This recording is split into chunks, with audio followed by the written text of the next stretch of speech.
All right, so we are returning to Peterborough for the second half of our visit, this time to Flag Fen Archaeology Park, a few miles outside the center of Peterborough.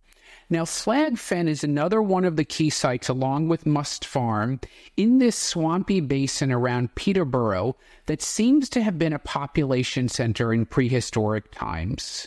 What's cool about the site is it incorporates a lot of layers of history in a bunch of different ways, and I'm going to take you through all of that now. Layers! Onions have layers. Ogres have layers. Onions have layers? You get it. We both have layers. The main attraction here are the remains of this ancient causeway, which spans the basin at about 1 kilometer long. How ancient? Well, it's Bronze Age, but significantly older than Must Farm. Now, Must Farm, if you recall from the last episode, is that settlement built on stilts, and that was built in about 850 BC. Well, the Flag Fen Causeway is more than 500 years older in its construction. First built in about 1300 BC, it lasted 400 years till about 900 BC. So it lasted until 50 years before Must Farm started. Now, how do we know that? Well, that's easy. It was made out of logs, so we have plenty of radiocarbon dating and dendrochronology. And it changed over time. There were 5 rows of stakes which were replaced over the centuries as the width of the structure fluctuated. And the causeway seems to have had the purpose that you'd expect, to get people from A to B, and there do seem to have been settlements nearby both ends. However, what makes the site so interesting is that its use seems to have transcended mere transportation. It seems to have been a place where people came for hundreds of years to throw stuff off. And we're not talking about littering. To be honest, nobody knows exactly what we're talking about here. You see, it seems to have been a common practice at this time in Europe to take relatively valuable things like weapons, jewelry, tools, cornstones, and to break them and deposit them in the water. And that's what people did here. And you can see a lot of this stuff that was deposited in the water at institutions all over the UK and at the small museum on site. At the Peterborough Museum, where we saw that Must Farm exhibit, there was this high-status sword that was found nearby, along with its scabbard and some intricate decorative work. There was even this gold ring found at Flag Fen, which has only one other parallel that comes from La Tène, Switzerland, another very famous archaeological site that we'll be visiting in a few weeks, so stay tuned for that. Anyway, so why did people do this? Break shit and then throw it in the water? Nobody knows for sure, but there are some guesses. One, which I like because I studied economics back in the day, but I think is very unlikely, is that this was done as an anti-inflationary measure. According to this theory, when too much shiny stuff entered the local economy, that would cause inflation, essentially devaluing the wealth that was already there. So in response, the existing rich people destroyed some of the wealth to raise the value of what they had. Whoa! This is too clever by far. Economic science was not even dreamed up until thousands of years later, and this was a pre-literate society. So I think that's very far-fetched. Do I think it's true? No, but that's very creative. That is without a doubt the dumbest thing I've ever heard. And also, the water was not exactly deep, so it would not have been hard for other people to come along and retrieve the stuff for themselves. So, no. No. No. No. Another hypothesis was that these are hoards, that people were depositing these things to collect them later. But really, why go through the complication of putting them in water? Why not bury them like everyone else, and why break them first? The leading hypothesis, the one best supported by the evidence, is, you guessed it, ritual. You can take a drink.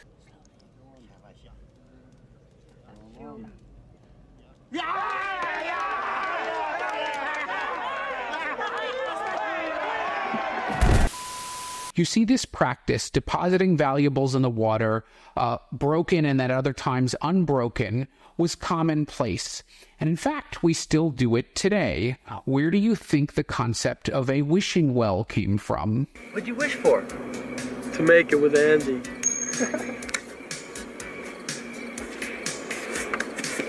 Hey! There are Bronze Age and Iron Age examples of wishing wells from all over Scandinavia, France, and Germany. And the Romans continued this too. If you recall, we saw all those votive offerings from our site visit to the Roman baths at, well, Bath. There were more than 12,000 coins found there. But again, why would the people break stuff? Well, it's hard to say, but the legend of King Arthur, which if it's true would have been 1,500 years after Flag Fen fell out of use, it does give us a clue. If you remember, after King Arthur was killed, one of his knights, I think it was Percival, returned his legendary sword Excalibur to the Lady of the Lake. Now, the thinking goes, when someone died, their valuables were broken as a way of allowing their soul to rest before those things were returned to the gods. Or that this was just a way of giving the gods a sacrifice, remember the stuff is broken and valuable, in return for protection or good luck. The conventional wisdom that sounds a bit fanciful to me, to be honest, is that the people of this time regarded water as a window into another world, the underworld, a liminal space. And hence that's why they tossed the belongings of dead people into it, or thought that it was something like where the gods lived. Now, I've never heard of an origin of that story, even though it's commonly repeated. My guess is it might come through some sort of legacy myths and legends, or perhaps from ethnoarchaeology, along with this practice of breaking things and depositing them. So anyway, yes, the main attraction at the Archaeology Park is Flag Fen itself, what remains of it, but they do a nice build-up to it. You walk into the park and there is a bunch of Bronze Age-themed play equipment, which is great for the kids, and really, as I said, the site is fun for the whole family. And what's really cool is the whole place is planted with stuff that archaeologists knew grew there at the time of the Bronze Age, based on pollen analysis and archaeobotany. They even have a breed of heritage sheep running around the place, which would have most closely resembled the sheep that were alive way back in the Bronze Age. And how do we know that? From all the bones that have been found from that time, as well as DNA samples, I'm guessing. There are also replicas that you can actually go inside of dry land Bronze Age roundhouses, so not the ones on stilts that you would have found at Must Farm. And these were built by experimental archaeologists, so they're as accurate as they can be. There's even part of the old road that was built by the Roman military, and this was in the wake of the Boudican rebellion of AD 60 to 61. Now, at that time, this part of England was not very well connected, and after the rebellion, the Romans needed a way to get their troops back and forth to keep tabs on the place. After all, this area, the eastern part, was Boudica's stomping ground, and that of her tribe, the Iceni. It doesn't look like much, but it is well marked, and knowing this history will make you feel like you are literally walking on history. And of course, there is a small museum on site where you can see some of those artifacts that were deposited, which we spoke about before, as well as some pieces of the canoes that were found by Must Farm, but we'll get into that later. Now, the main event, what you probably came here to see, that remnant of the Flag Fen Causeway, is pretty damn cool. Now, of course, it is only a section. The original thing was 1 kilometer long. First of all, some of it would have been destroyed, but that would have been way too expensive and difficult to preserve. And in fact, there were some other smaller bits of causeway that were also found in the area, different causeways, but those are long gone. Now, you do not need a guide here, but like most archaeological sites, if you didn't know the history, read the panels, go to the museum, it wouldn't look like much. Really, what it looks like is if you walk along the water in a lot of old cities like London or even New York, you'll see old docks from maybe 100, 200 years ago that had rotted and fallen away, and you can see the remains of those. It's basically just some wood sticking out of the mud. But knowing what it is, and the mystery about what happened there, and the fact that it is more than 3,000 years old, now that is something. You can see a good cross-section of those 5 rows of posts, plus there is a mural surrounding it on the walls that depicts the scenery and the causeway in the different seasons.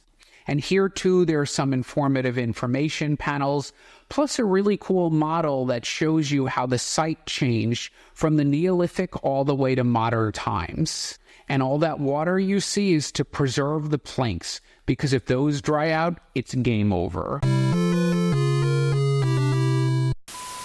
And from there, after visiting the museum, you'll probably visit what's the second most exciting thing found on site, which are those 8 canoes undergoing conservation.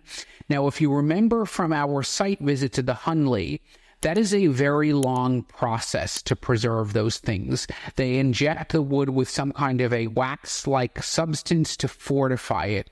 Now, that is quite different, though, from the Hunley, because that, of course, was metal and these are wood. So the process is different, but the bottom line is it's going to take a very long time. Now, why are they here at Flag Fen other than that there is space for conservation? Because even though those canoes were found closer to Must Farm than here, it's still all in the same area. But much more importantly, those canoes were built in 1500 BC. That's what the radiocarbon dating and dendrochronology tells us. On the other hand, Must Farm was built in 850 BC, more than 500 years later, more than 600 years later. However, Flag Fen, remember, was built in 1300 BC, so much closer in time to the canoes. And actually, there's one factoid about the canoes that tie them in a certain way to the causeway at Flag Fen. Now, those canoes were all in good shape. Some of them in great shape, some of them more worn, but still seemed to be usable. However, none of them were found with a transom board near them. Now, a transom board is something in the back of the canoe which I think allows for drainage, but if you remove it entirely, the canoe will sink. Now, it's normal that may not have survived while the canoe did in part. However, for all 8 of them to have gone missing, that is a bit of a coincidence. So the thinking is that they were sank purposely, even though they were still useful. And why would that have been done? Well, similar to the theories about the causeway at Flag Fen. Either the owner of the canoes had died and this is some kind of offering on their behalf, or that they were merely just an offering, a sacrifice to the gods, and allowed to sink in some kind of ritual offering. And, yep, you can take a drink.